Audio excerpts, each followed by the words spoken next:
Brothers, never judge you, but the streets will never love you. I wonder what it come to in your brain for you to run to. One's the haters, handcuffers and maces. Call us dumb niggas cause our culture is contagious. Third generation South Central gangbangers that live long enough to see it change. Think it's time we make arrangements. Welcome to another episode of the CourtSide TakeOver podcast, season 2, man. Last season we really didn't get to do our end of the year pod. I didn't really get to say my thank yous and my accomplishments for people that's listening. I appreciate everybody that subscribed. Appreciate everybody that's listening.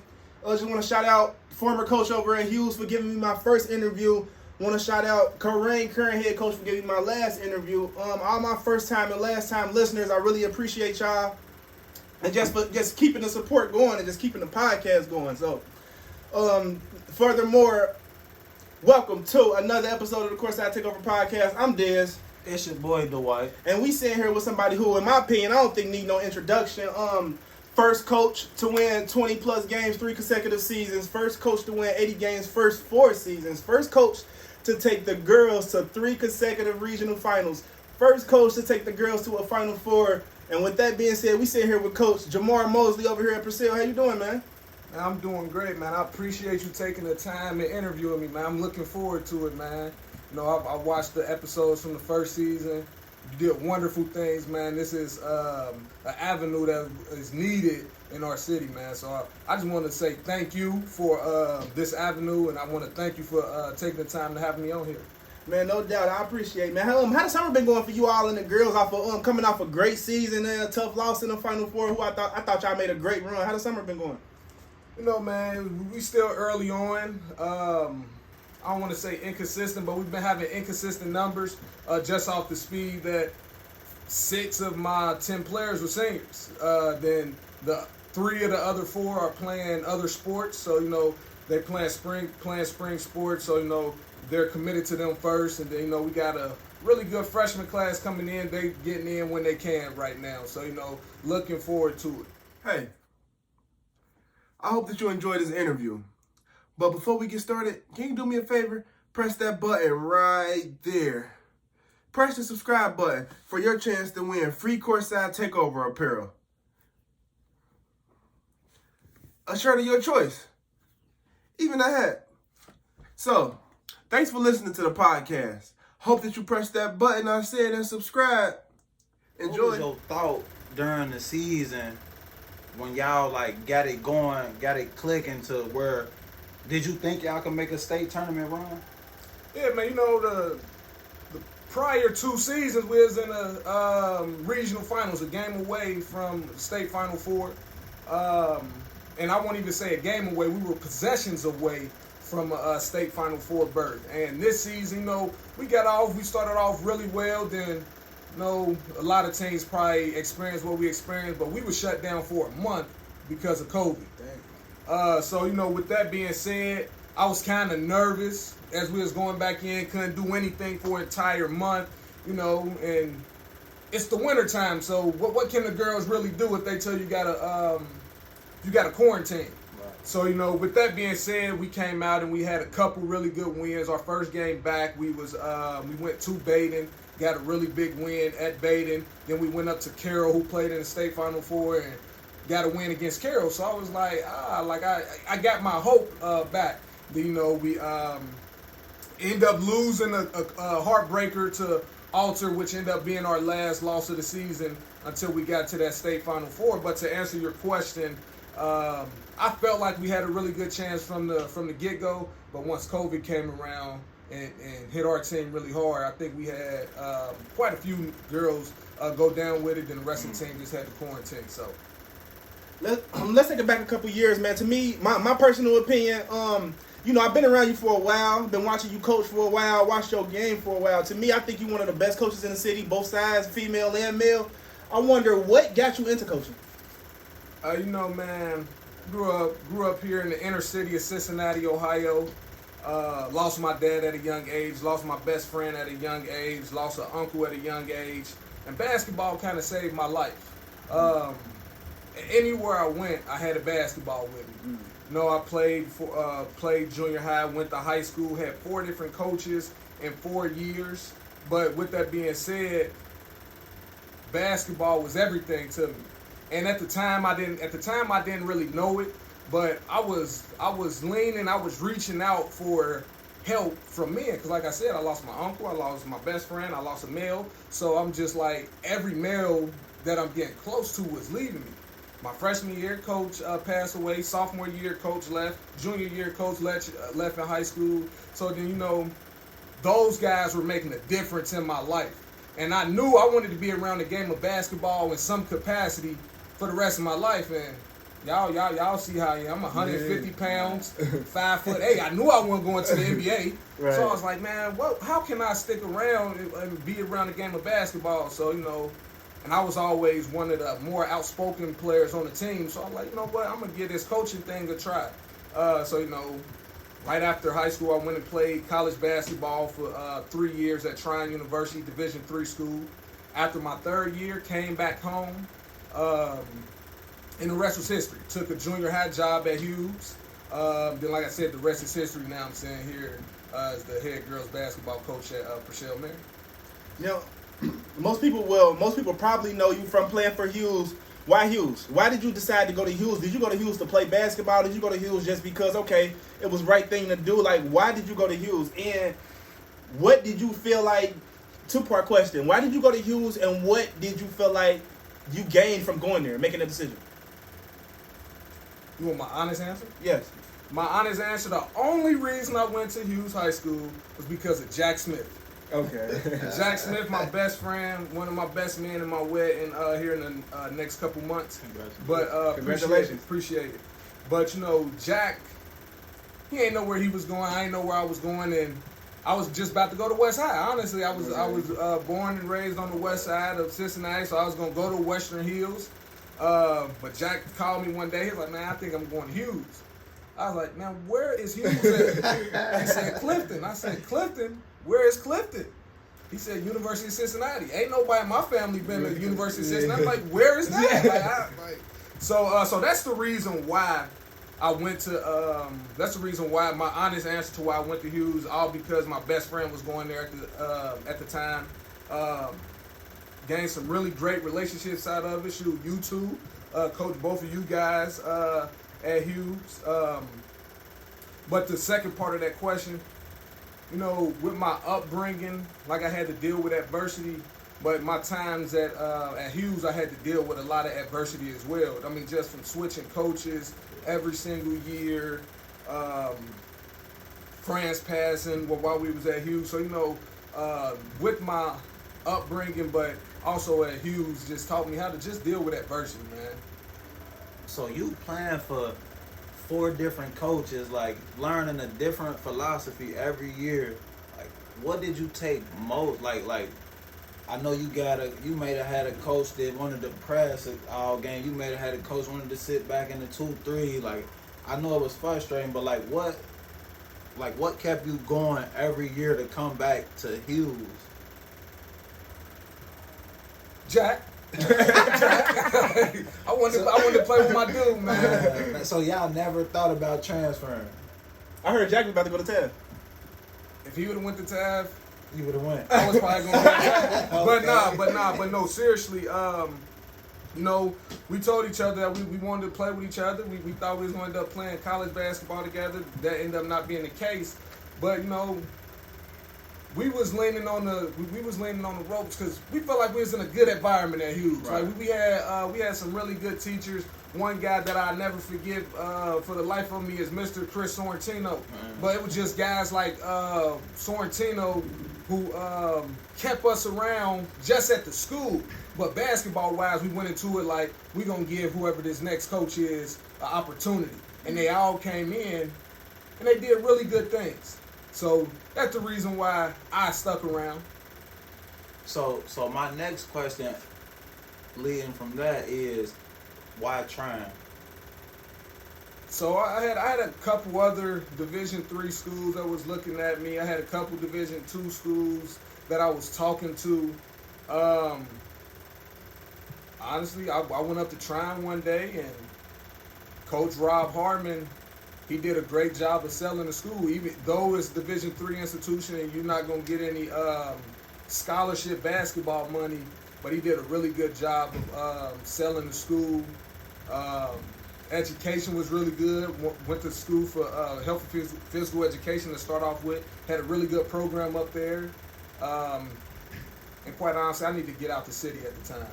I had to get out the city, and Trine was one of the furthest places away, and it was in the middle of nowhere. The only way I was gonna get in trouble was if I was looking for trouble. So I was like, let me get out of here. So about your college experience, most people don't even know this, but Jamar had a short rap career, y'all. Yeah. Tell us about that Shrek and Donkey mixtape. I heard it went platinum or something, man. Where did that come from? Like how like I know on college campus we get bored a lot, nothing to do. So most people don't know this about you. Where did that even spike from? So man, I don't know if y'all know the movie Let It Shine, Disney Channel movie. So Trevor Jackson is in that movie. Yeah. Trevor Jackson's blood brother, same mom, same dad, he went to Trine. His name Ian Jackson. Dang. So Ian, he was a singer, he was a rapper, he was a producer. He was just always in the dorm just making music.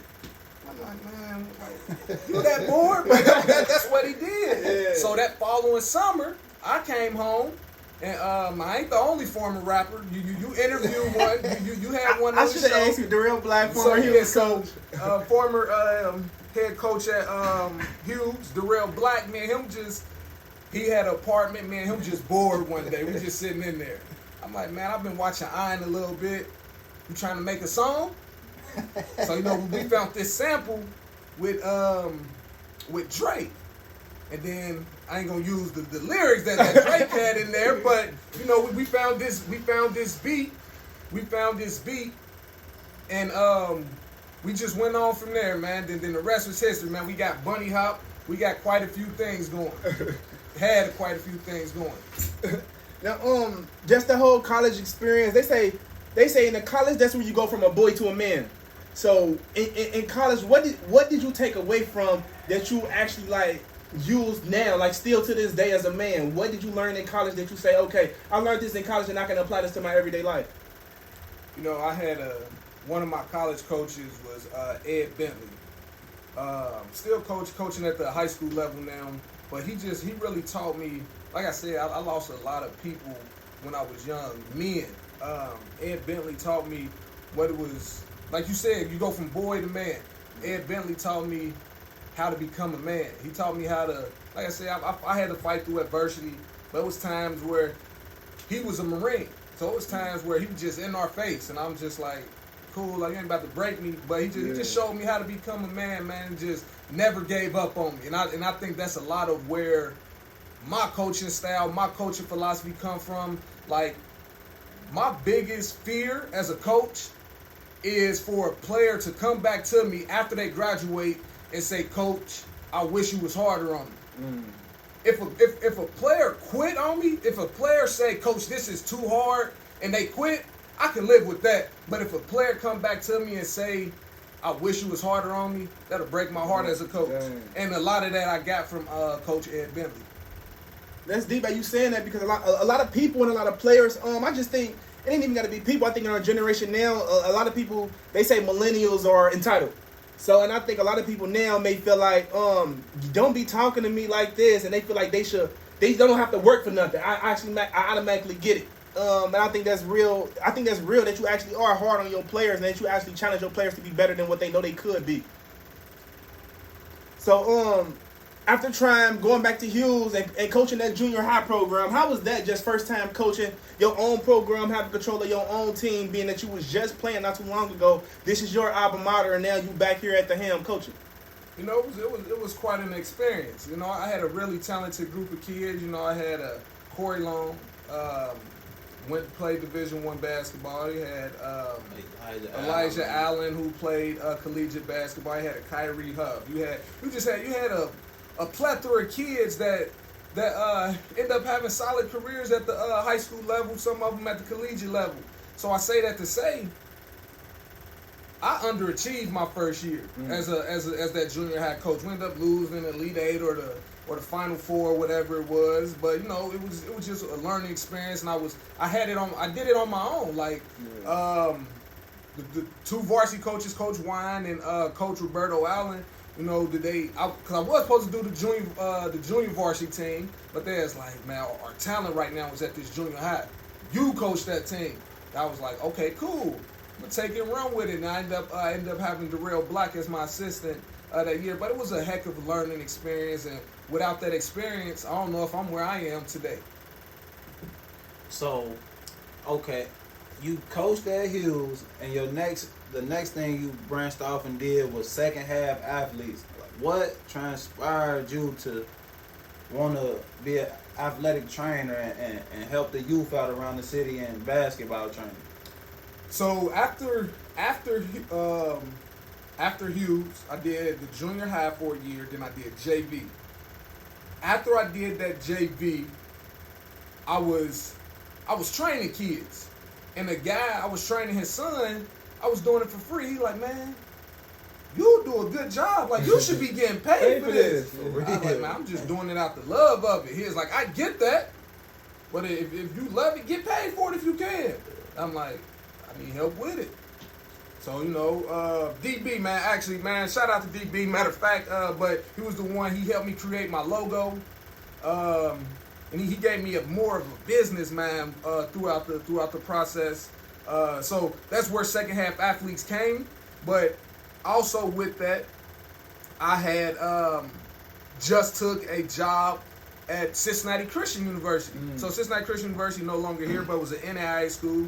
We had some success while I was there, and during Cincinnati Christian University, I was actually trying to get a graduate assistant job. Yeah. So like I wanted to branch off and go to the collegiate level at the time. So I'm like, I'm training kids. I was training Dwight Naird. I was training Kevin Daniels. I had Andrew Rivera. I was training Lonnie Grace, and I was training Ahmad Cross. I was training Devin Williams. Like, I had a plethora of kids that I was training at that time. And I was, don't get me wrong, I love those kids. But I was trying to see if I could get a GA job somewhere. So, and, you know, second half athletes is what it is now. And might I add, I enjoy the workout. Like, man, I can't lie, man. I probably took a lot of the drills that you taught, and I probably use those drills still to this day to really, like, for me, for the kids I coach, for anybody that need advice on drills, I used a lot of them. Like, I still to this day go back and watch that video, and I'm like, I could take this from that. I could help somebody get better with this. Just from you helping me, you know, like, so I appreciate that. You know? We working over here. Yeah, for sure, for sure. That short stint, you end up being varsity assistant. How was that, playing for the guy that actually used to coach you? You talking about my second stint? Yeah. Okay, so yeah, after I did the 2 years at Hughes, and I went to Cincinnati Christian. I was only at Cincinnati Christian for just the season. I was getting word that the school may close, and 4 years later, it actually ended up closing. So, that was that. So then, you know, I came back to Hughes. I was only at Hughes. To answer your question, it was another great learning experience. You know, I was only there for half a season. Myself and the head coach just wasn't seeing eye to eye on different things, right or wrong. And sometimes, you know, confrontation is needed in a program. Sometimes confrontation is needed for just individuals. And to be honest with you, if I said we wasn't seeing eye to eye, so we ended up making the decision that it was best for me not to be there. It was best for me not to finish that season off at Hughes. I actually ended up taking a job at Purcell mid-season, ended up working for Coach Kerr, who's now the head coach at Coleraine. But with that being said, that disagreement was a blessing in disguise. If that does not happen, I'm probably not the head girls basketball coach at Purcell Marion right now. If that does not happen. Yeah, that's crazy because I tell everybody this. I don't believe in karma. I don't believe in fate. I'm a sole believer everything happened for a reason. So you got put in this position for a reason. You here for a reason. Like I introduced you. You making history here. You made history here. Y'all had a great run last year. I probably was at every tournament game you coached at. So why girls? Like, you never ever, you got a great basketball mind and brain. You never thought about coaching boys or do you just like coaching girls? Why girls? Well, so it's funny you ask. I'm coaching at Cincinnati Christian. When I was coaching at Cincinnati Christian, one of the AAU director approached me as like, yo, one of the girls you training, she's in our program. Do you want to coach her 8th grade team? I'm like, no, if I want to coach no girls. Like, I could train them, but having to deal with more than just one at a time, I don't know about that. So, long story short, I ended up doing it, and she was my best player by far. And when I say we were getting our heads beat in, we won 2 games that spring and summer. Right. And the average margin of defeat, no lie, was probably 50 or 60 points. Damn. So with that being said, I gained some patience. Yeah. I don't think I've ever been a person of patience, and my fiance would probably say I'm still not. But I gained some patience out of it. Then, so I take the Purcell boys job as assistant boys coach. 2 years later, the girls job opened up, and the AD at the time, he approaches me. He said, "Yo, I'm hearing that you're gonna put in for the girls job." I said, "Oh no, not me. I can't coach girls. Like, you want to know my record with girls? 2-90. Then you don't want me as no girls coach." And then so a couple of the girls approached me like, Coach Jay, like, we hearing you putting in for the job. I'm like, who telling y'all this? Because the AD just came and said the same thing. Like, I'm not doing it. So the girl who I was training, she was going into her senior year, and then another girl. She played for Purcell? She played for Purcell. Yep. Okay. She Bianca Medeiros. She was at Hughes. Okay, yeah, and then she ended up transferring to Purcell. She came up to me. She was like, "Coach, I'm hearing that you're gonna be our next coach." I'm like, I didn't go through the process. I haven't done anything. So then, I was like, you know what? People been telling me I need to take over my own program. Like, I'm in the school. I know all the girls.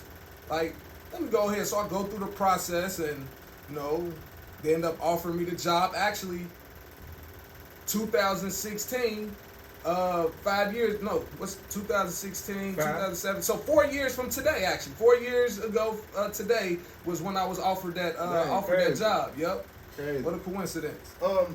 What's the difference, you think, in your opinion, from you coached boys, you coached young men, and you coached young women? What is the difference between coaching boys and girls? Like, do you have to switch up your style?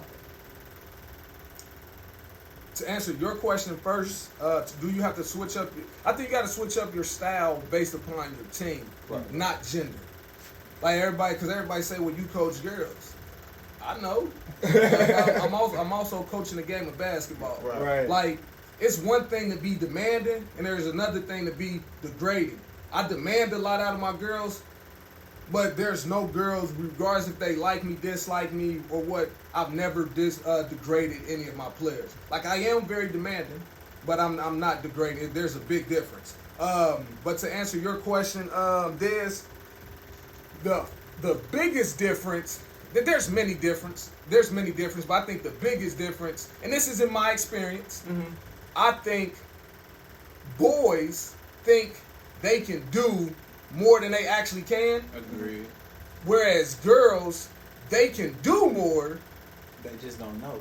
Than they actually can. Yeah. Like, the boys think they can do more than they actually can, but girls can do more than they actually think they can. I like that. So just trying to really pull it out of the girls every single day, every single practice. So I think that's the biggest difference between coaching boys and girls. Hey man, I can't lie. I agree with that because I've seen, like, lately, I watch more and more basketball now, like more in the city, and I see like a lot of the girls. Like I watch some of these younger teams like Cincinnati Lady Future and the Phenoms. Like, it's a lot of high caliber basketball played, and I'm talking about like it's girls 5th and 6th grade doing more than what some of these 8th grade, 9th grade boys can do. Like, sure. And it's crazy, and it's like I see it, like, and see what I love about girls basketball is like the girls, they don't know they can do some of this stuff. So anything a coach tell them, it's like a lot of the girls, they might give you some lip, but at the end of the day, it's like they run through a wall for you. They willing to listen and learn more than a lot of the guys are. Not saying all kids, but a lot of them. Now, what's your next 5-year outlook for the Purcell Cavaliers? Like, what's next for y'all? Like, what's your 5-year outlook? You know, I think in the next 5 years, you know, I think I got the goal that everybody else got. Bring a state banner into the castle. You know, and I think we got a really good chance to do so. You know, the Mill Ali Shakirs, the Kara Kings, the Jaymani Jones, the Janae Roses. You know, those girls helped me build this foundation. So, you know, I'm going places. People like Purcell, Marion, where's that?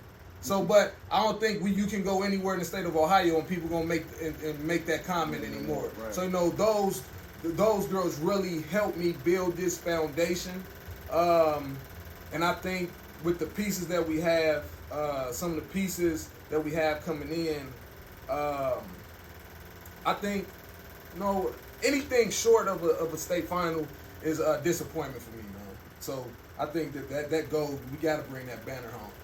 So, you saying I gotta bring a banner home? What, like, starting, like, when y'all start workouts, what's the first thing that you always try to teach that team every year to reach that goal? Like, what's the first thing you try and instill in your girls? Like, what do you feel is your need to, how can I say it, like, you said it right. That's it. What's your coming into practice, the first day of practice? What do you feel like is the message you got to send across to the women or to the ladies that they can know this is the goal we're trying to reach? So, I don't know if you follow following the statistics, but you know we've been one of the best defensive teams in the area all 4 years. 3 of my 4 years, we've had the lowest point totals in the GCL. And if you look at the GCL, we went to the state Final Four. Baden and Carroll played in the Elite Eight to go to the state Final Four. Baden beat Roger Bacon in the Sweet 16 to play Carroll. Alter had won 3 or 4 state championships when they had Braxton Miller the year before I came in, and that program is back going. McNick, who's been very rich in history. Then you got Fenwick and CJ up there as well. So for a conference with the offensive abilities that we've had, for us to be finishing first year in and year out, says a lot about our defense. But to answer you all's question, that very first practice, we talking about defense and we talking about effort. I got three non-negotiables. Got to communicate. 110% effort, and 1 second rule. That 1 second rule is if you turn the ball over, you got 1 second to fix that mistake. If you fall to the ground, you got 1 second to get up. So those are the 3 things that we hit on the very first practice. Communicate the entire practice. 110% effort. If you hurt, be hurt. But if you coming out here, we need 110% effort, and then that 1 second rule that we just spoke. I like that 1 second rule. I like that. Just that. And that could apply to anything. Getting back on defense, 50-50 balls, getting the loose balls. The 1 second rule could apply to anything. I love that just for the fact, like, a lot of people don't think next play. They get mad and think about what they did instead of moving on to the next play. 1 second rule. And then that's basically what it is. The next play. But we just call it 1 second. You got 1 second to fix whatever mistake it was. My next question to you is, who do you feel you get your coaching principles from? Or where do you look for motivation to coach every day? Who inspires you?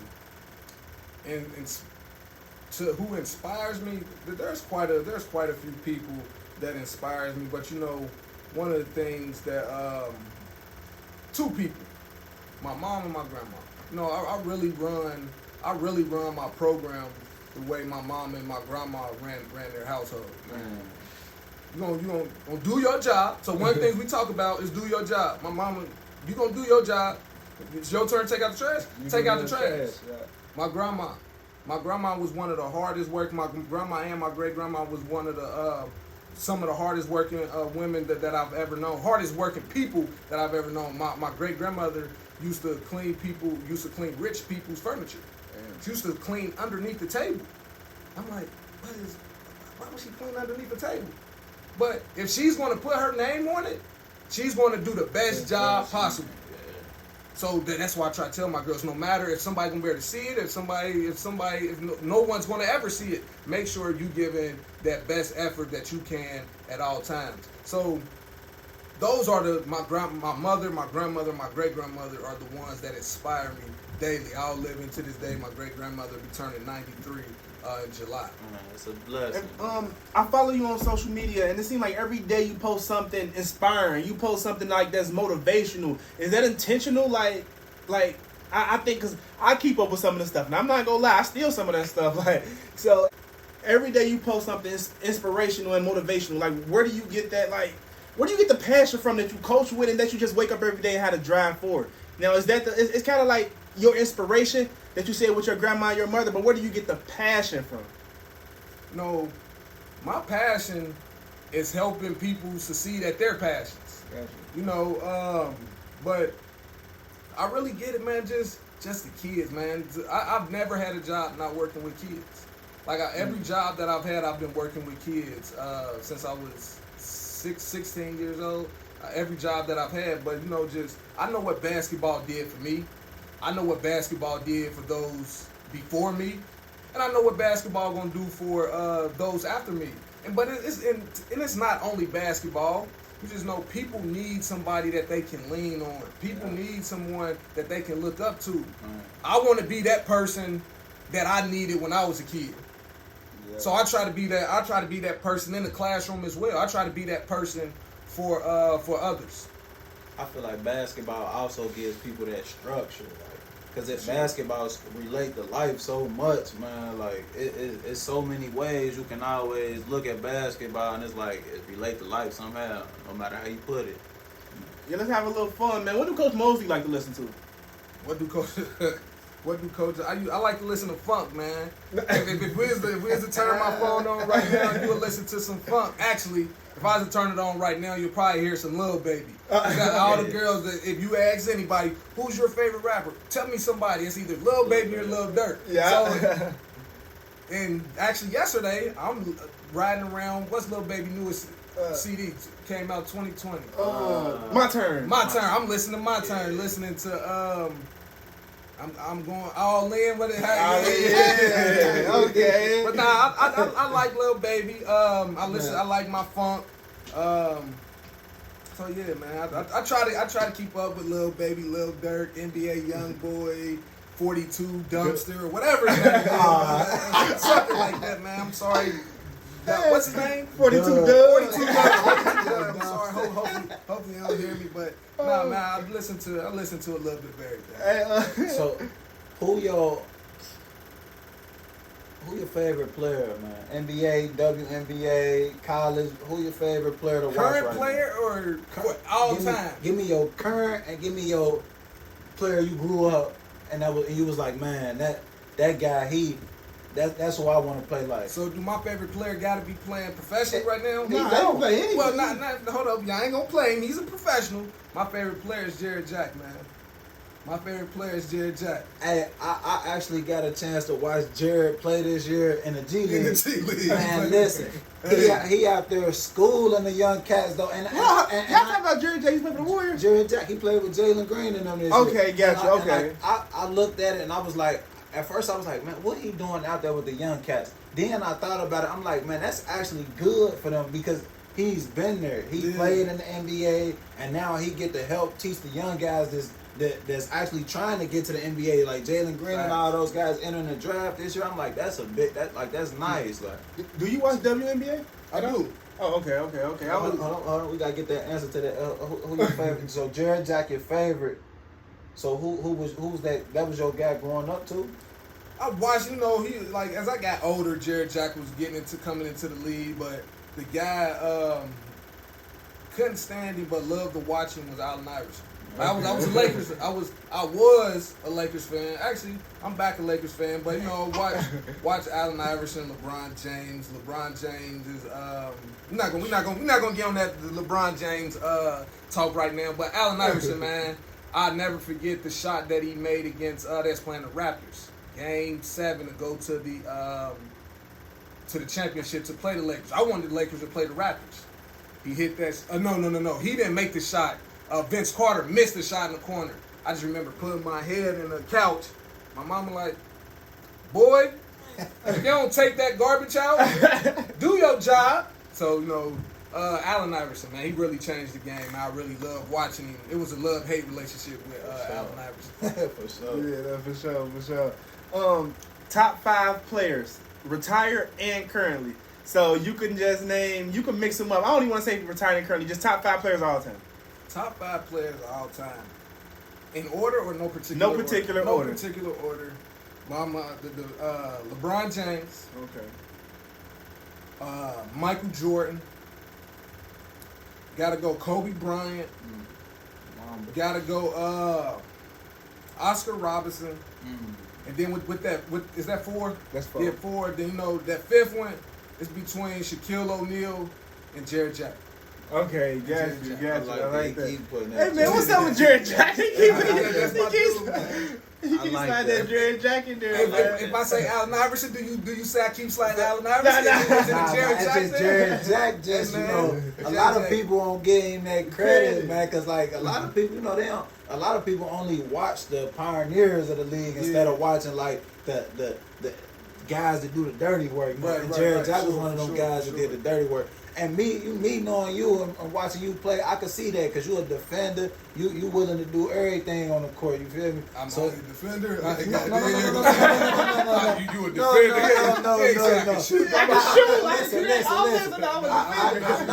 I know you can shoot the ball, man. I know, but now I'm saying defense. He can guard 1 through 5, man. I give him that at 150. You all right? 155 now, dunking on that. Hey, 5 dinner guests, dead or alive. Say that again. 5 dinner guests, dead or alive. 5 dinner guests, dead or alive. And you ain't got to choose me because I'm sitting here. Jeez, that's a tough one. 5 dinner. Not including yourself either. My father. My friend Lorenzo. Barack Obama. Jackie Robinson. The last one, that's tough. Probably have to, probably go with Martin Luther King. That's a nice 5. That's a nice 5. Best basketball shoe to play in your opinion? You asked the wrong person about a basketball shoe. I am the furthest. Shoot. I guess KD's, because that's what all my girls always talking about. Okay. Man, I ain't a big basketball shoe guy. Coach, give me a shoe, that's what I'm wearing. Oh, okay. I'm just give me any shoe. All right, so back in the day, favorite basketball jersey? Ooh. Probably gotta go with that Jason Richardson Golden State. I've seen a lot of people with them. Starting your own team, who would you build with? A point guard or a big man? Or a wing? What we talking about? We in college, we in high school, we in the NBA, we in the WNBA. Oh, good one. I say NBA.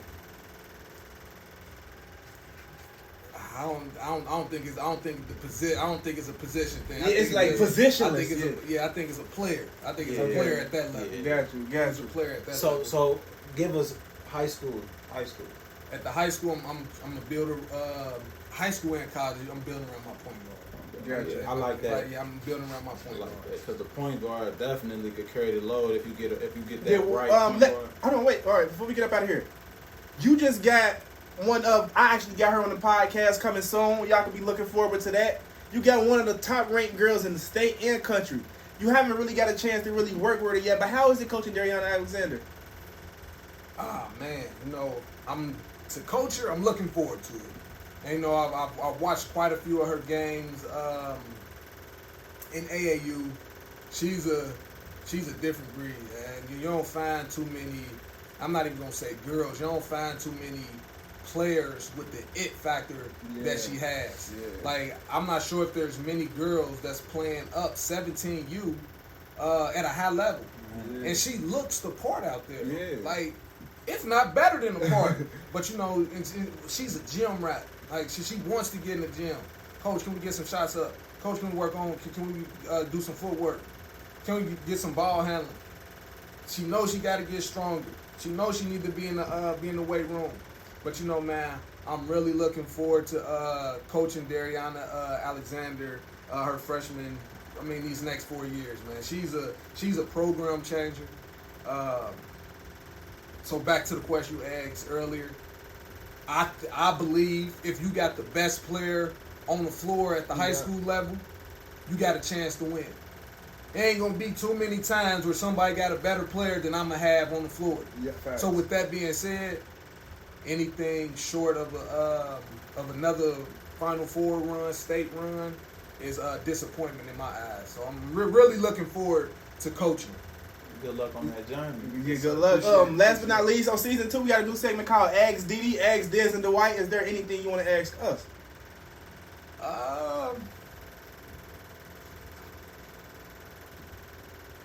Why CourtSide TakeOver? Just really, to be honest, out of boredom. But I love podcasts. I love listening to podcasts. And just, you know, I was over there coaching at Hughes, helping out for the past 7 years or so. So, and me being in my visual impairment, I will never, ever be able to be a head coach. And I love the game so much. I like watching it, love studying it, love being around it, love talking to people about it.